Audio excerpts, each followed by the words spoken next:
Nama saya Zaim bin Durul Aman. Saya berasal dari Perak. Dilahirkan pada tahun 1966 dan sekarang bertugas sebagai pensyarah di Universiti Selangor di Fakulti Komunikasi, Seni Visual dan Computing. Semenjak tahun 2010, saya mula melukis seperti biasa, seperti pelukis-pelukis yang lain, mula melukis sejak daripada bangku sekolah lagi dan melanjutkan pelajaran ke peringkat yang lebih tinggi di UiTM dalam bidang seni lukis dan seni reka, dan saya mengambil grafik sebagai study saya lah di sana. Dan pada tahun 2013 saya sambung lagi pengajian di tempat yang sama, UiTM, dalam bidang Fine Art ataupun Fine Art Technology. Master in Fine Art Technology di UiTM Shah Alam dan graduate pada tahun 2014.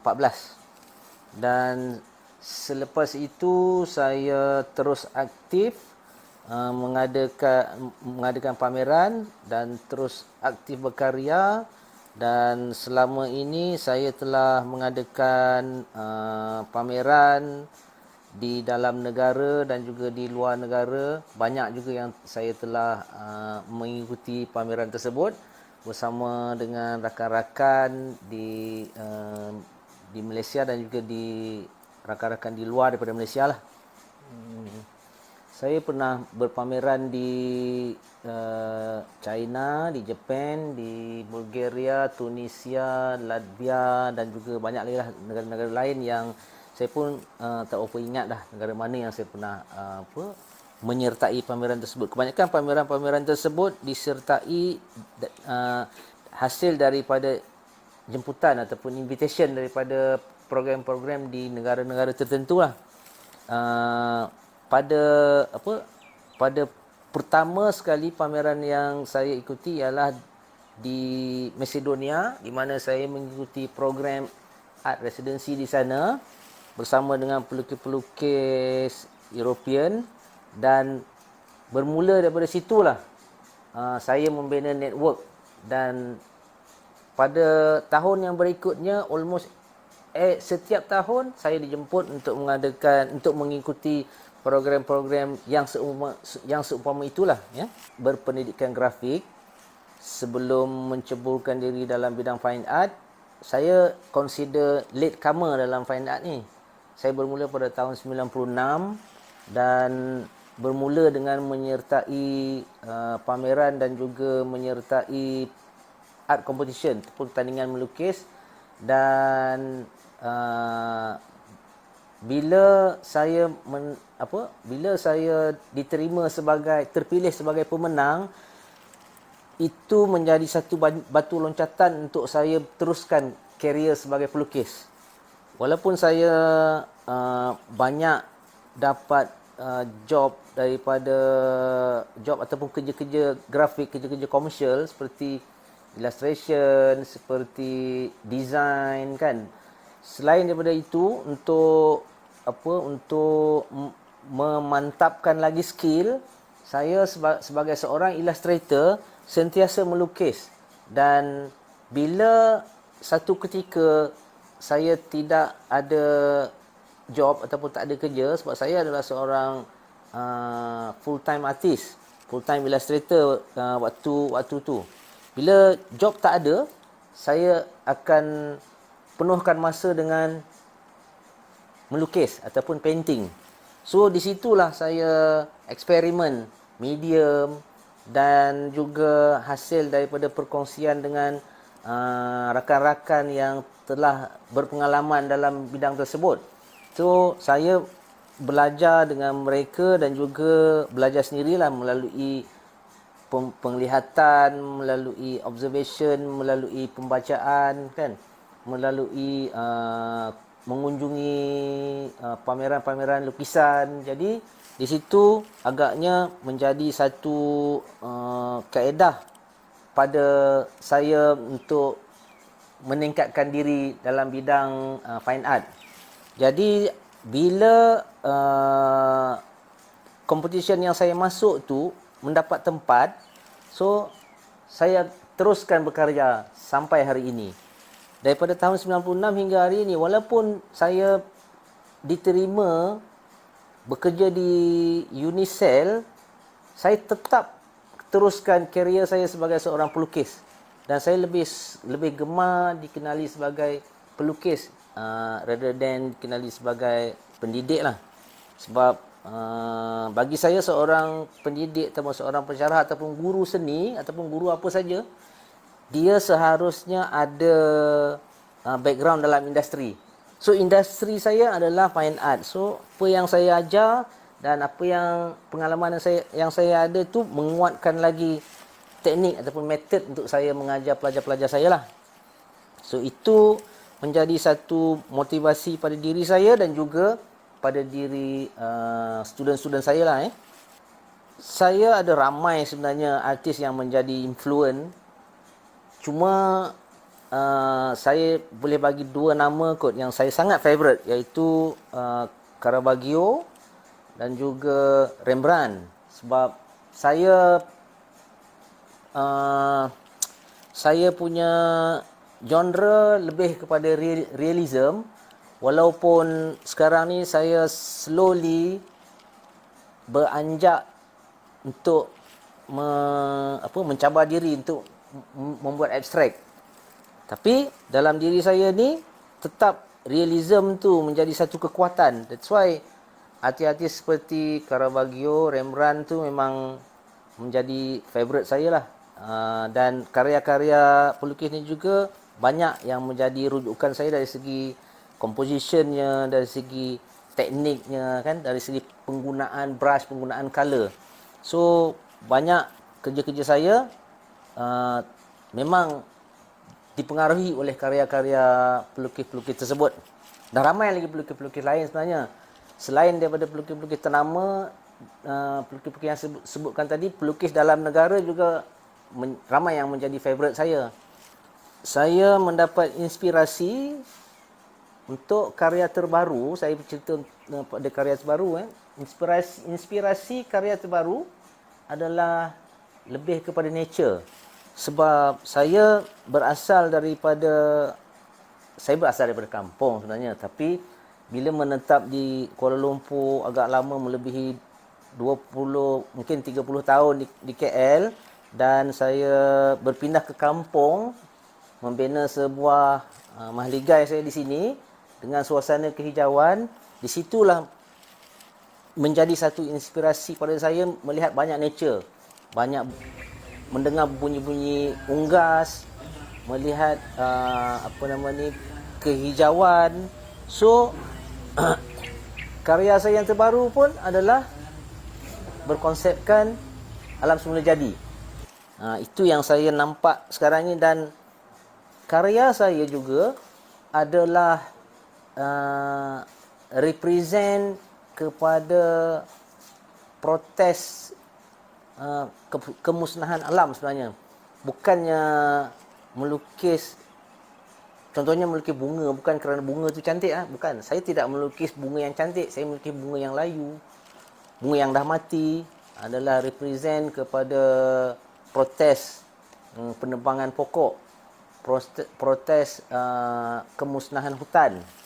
Sebab di kawasan saya ni sudah mula ada kerja-kerja yang seumpama itu, yang menyebabkan saya rasa agak kecewa sikit lah. So kekecewaan saya tu saya luahkan dalam karya terbaru saya yang sedang dipamerkan sekarang ni di sebuah galeri di Kuala Lumpur. Saya berpengalaman dalam commercial art dan juga berpengalaman dalam fine art. Commercial art tu grafik lah. Memang saya mendapat didikan grafik dan mempraktikkan apa yang saya belajar dalam industri, contohnya di publication dan juga advertising, dan banyak membuat freelance lah berkenaan dengan design dan juga commercial art lah. Dan kalau dalam fine art, pengalaman saya selain daripada melukis untuk berpameran, saya juga melukis untuk diri sendiri. Maknanya melukis tu untuk koleksi sendiri yang tidak untuk dijual lah. Dan saya juga berkongsi pengalaman dari segi memberi ceramah, facilitator untuk art workshop untuk kanak-kanak, dan juga senior citizen. Saya pernah menjadi facilitator untuk senior citizen, untuk orang-orang yang dah pencen, dan terapi. Saya membuat bengkel terapi untuk warga tua. Itu menjadi satu pengalaman yang sangat berharga pada saya, sebab saya seolah-olah menghiburkan warga tua dan mengisi masa-masa kosong mereka, dan mereka sentiasa gembira bila bengkel tu dijalankan. Pernah dulu beberapa tahun lepas, bengkel tu diadakan seminggu sekali. Itu menjadi satu pengalaman yang sangat sentimental bagi saya, sentimental value. Saya pernah menyertai Art Deco pada tahun 2019.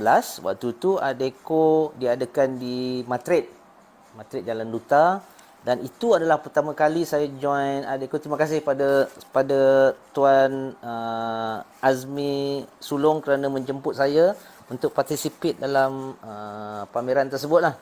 Dan waktu tu memang saya rasa sesuatu yang sangat bagus bila pengunjung yang datang adalah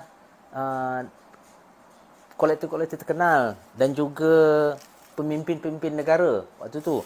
Dan saya seolah-olah memberi semangat kepada saya dan kawan-kawan saya memberi semangat pada pelukis-pelukis baru supaya support aktiviti yang macam ni, aktiviti sihat yang macam ni. Satu sebab Art Deco memberi ruang kepada pelukis-pelukis yang baru ataupun pelukis-pelukis yang dah berpengalaman untuk mempamerkan karya dan communicate direct dengan art lover ataupun art collector, rather than art expo. Art expo adalah satu ruang yang dikhususkan untuk galeri sahaja yang boleh participate dalam pameran art expo, dan galeri tersebut yang akan memilih pelukis-pelukis favourite dia. Tidak seperti Art Deco. Art Deco khusus untuk pelukis-pelukis sahaja. Siapa nak masuk pun boleh, tak ada masalah. Yang penting karya kena bagus lah. Walaupun pelukis baru, tapi karya kena, walaupun pelukis lama, kalau karya tak bagus, saya rasa kena ambil masa dulu lah. Kita kena sedar diri kita dulu kan. Kita kena sedar kemampuan kita dulu, baru kita berhasrat untuk join. Dan lagi satu, saya rasa mungkin yang bagusnya Art Deco harus ada penapis. Janganlah asalkan nak masuk je meramaikan. Saya rasa yang itu tak berapa bagus sangat. Lebih bagus ada satu badan penapis supaya ada standard. Karya yang begini saja yang boleh masuk. Karya yang kurang standard, harap praktis dulu lah. Praktis, banyakkan pengalaman dulu, involve lah dengan group exhibition yang lain dulu. Sebab Art Deco, artis akan berinteraksi dengan buyer, collector, art lover ataupun orang ramai yang datang tu directly. Kalau berpameran di galeri, ada galeri representative galeri yang akan communicate dengan buyer, so artis tak perlu nak bercakap. So that's why kena banyakkan group exhibition dulu, baru ketengahkan artwork pada public. Alright, lagi satu Art Deco yang bagusnya setiap kali akan adakan pameran, beberapa bulan sebelum tu, in fact mungkin setahun sebelum tu, Art Deco dah mula buat promosi. Promosi tu bukan setakat promosi dalam negara, promosi meluas sampai peringkat antarabangsa untuk menarik orang ramai ataupun pengunjung ataupun pelukis sendiri untuk datang untuk menyaksikan event tersebut lah. Yang itu saya rasa effort yang diberikan oleh Art Deco sangat besar, dan kita sebagai pelukis harus support tim Art Deco. Saya akan menyertai Art Deco pada kali ini bersama-sama dengan Dr. Rosli dan juga Zaharin Muhammad pada 3 hingga 6 Mac 2022. Kita jumpa di sana.